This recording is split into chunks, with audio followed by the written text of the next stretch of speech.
paz do Senhor para todos os irmãos da igreja e todos aqueles que estão participando conosco nesta noite deste culto, onde, pela graça do Senhor, foi nos dado mais uma vez a oportunidade de falarmos um pouco do amor de Deus, da sua palavra e do seu evangelho.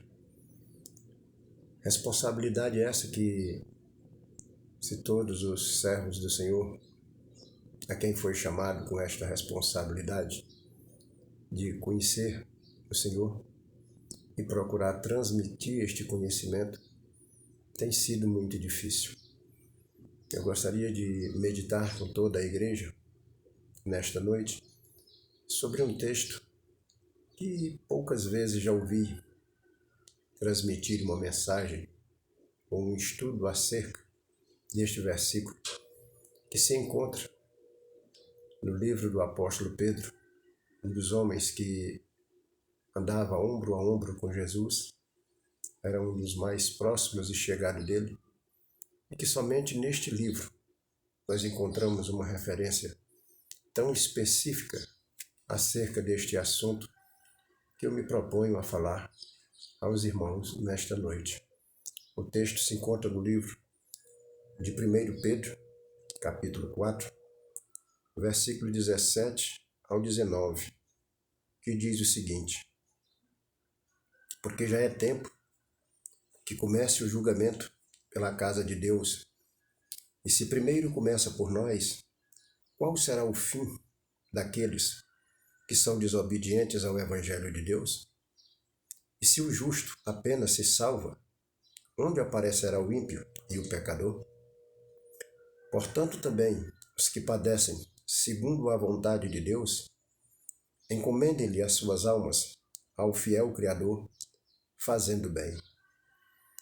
Gostaria de fazer uma pequena oração, onde peço ao Senhor Jesus Cristo e ao seu Espírito Santo que venha nos edificar, nos consolar, nos confortar e nos despertar com esta palavra. Porque os dias em que estamos vivenciando aqui na Terra são dias em que as pessoas, por mais comunhão que tenham com Deus, têm sofrido reveses na sua casa, no seu trabalho, na sociedade, com mudanças na forma de você se comportar, na forma de você dialogar com as pessoas. Os ambientes onde você chega, você já está como se estivesse treinando para lhe marcar ao entrar em qualquer estabelecimento público, até mesmo nas igrejas. Você tem um aparelho para medir a temperatura do seu corpo, você tem que se utilizar álcool em suas mãos, você tem que usar uma máscara. Você, ao sair para a rua e ao voltar, você é tratado diferente quando chega dentro de casa pela sua própria família. E esse texto aqui enfatiza que já é tempo e comece o julgamento pela casa de Deus. Que julgamento seria esse? Se primeiro começa por nós, qual será o fim daqueles que são desobedientes ao evangelho de Deus? Meus queridos, nem todos dentro da igreja, nem todos procuram dia a dia ter esta comunhão de oração em suas casas, esta comunhão da leitura, do estudo e da prática da palavra de Deus. Nem todos dentro da casa de Deus se preocupam em transmitir este evangelho para o seu próximo, para o seu semelhante, para os seus familiares. Não apenas transmitir, mas também se colocar na brecha, se colocar como intercessor diante de Deus com jejum, com oração. A Bíblia diz que o amor de Deus foi derramado em nossos corações, e este amor de Deus faz a diferença na vida do cristão, na vida espiritual, na vida social, na vida profissional, na vida familiar.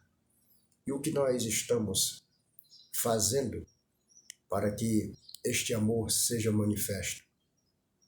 Onde não nos preocupamos como deveríamos preocupar em nossa vida íntima de comunhão, aonde uma enfermidade, uma doença que se alastra a todo o planeta, muitos já morreram, muitos morrerão, e as pessoas passam a agir como o mundo, passam a agir segundo os costumes e as ordenanças do mundo, e não como servos de Deus. As determinações que o governo e os órgãos de saúde governamentais determinam para a sociedade, as pessoas absorvem, as pessoas creem e as pessoas colocam em prática. Me lembro que quando prenderam os discípulos, logo após a ressurreição de Jesus Cristo, e eles começaram a anunciar o Evangelho, levaram eles diante das autoridades sacerdotais e das autoridades que existiam na época, deram uma surra grande neles e falaram para que eles não mais falassem naquele nome.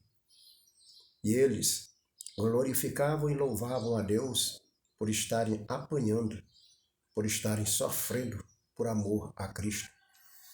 E falaram para aquelas autoridades ali na época que, se fosse preciso eles morrerem, eles morreriam, mas não deixariam de anunciar e de pregar o Evangelho, porque antes era necessário que obedecesse a Deus do que aos homens.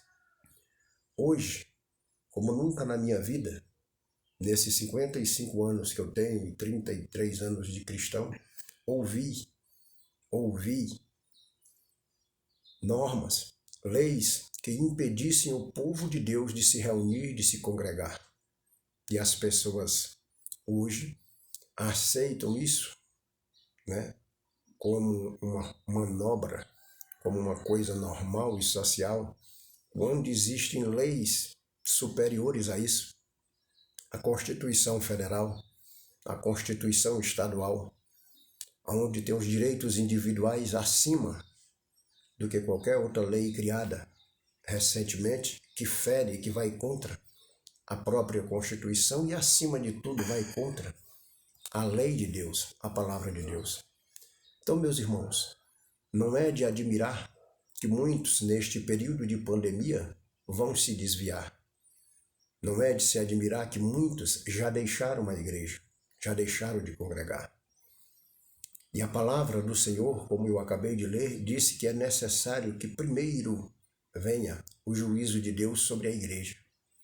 Porque a igreja, Rebion Derecanta Ramai, era a responsável para anunciar o amor de Deus, a salvação de Deus, o evangelho de Deus.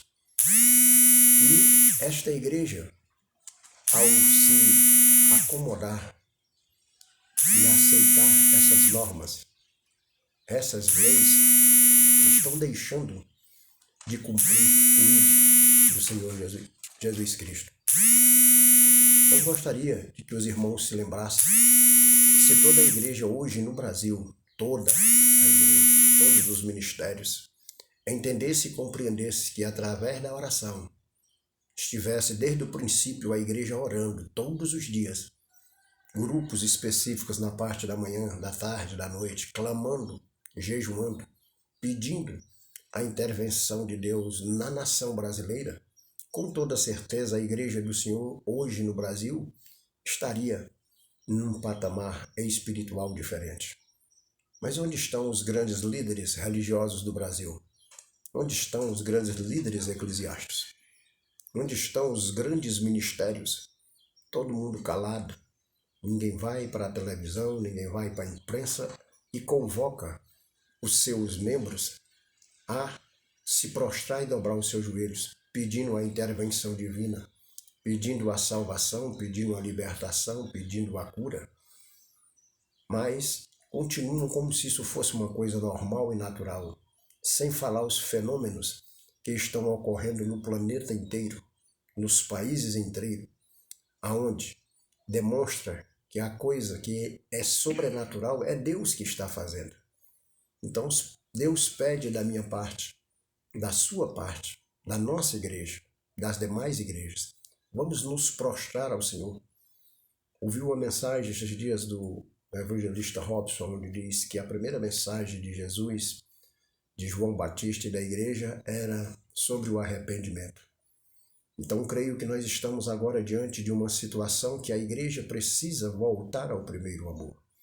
Precisa voltar individualmente, eu e você, a nos arrepender da nossa maneira que estamos vivendo aqui na Terra em relação ao nosso compromisso com Deus, de anunciar, de viver e de pregar, de estudar a sua palavra.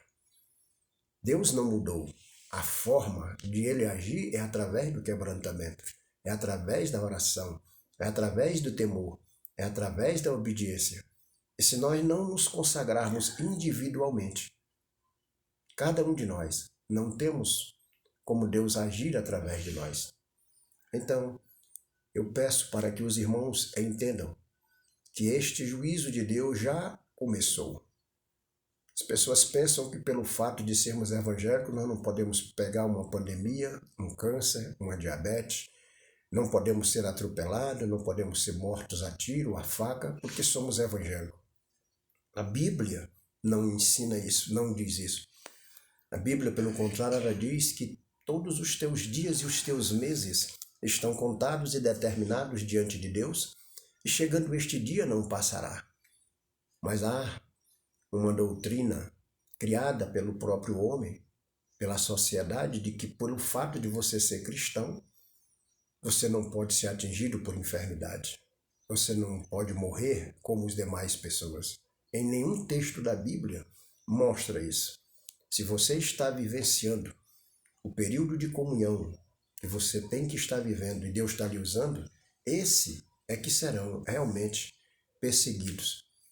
Por isso, irmãos, eu gostaria de trazer essa mensagem para despertar a cada um de vocês que estão me vendo e que estão me ouvindo nesta noite, para que vocês entendam que individualmente eu e você e toda a igreja do Senhor tem que se colocar de joelhos, dia e noite, clamando ao Senhor pela intervenção da cura, da proteção, se assim for da vontade do Senhor. Mas se não for, que Ele também nos dê graça, para que nós possamos estar prontos e preparados para ir se encontrar com Ele.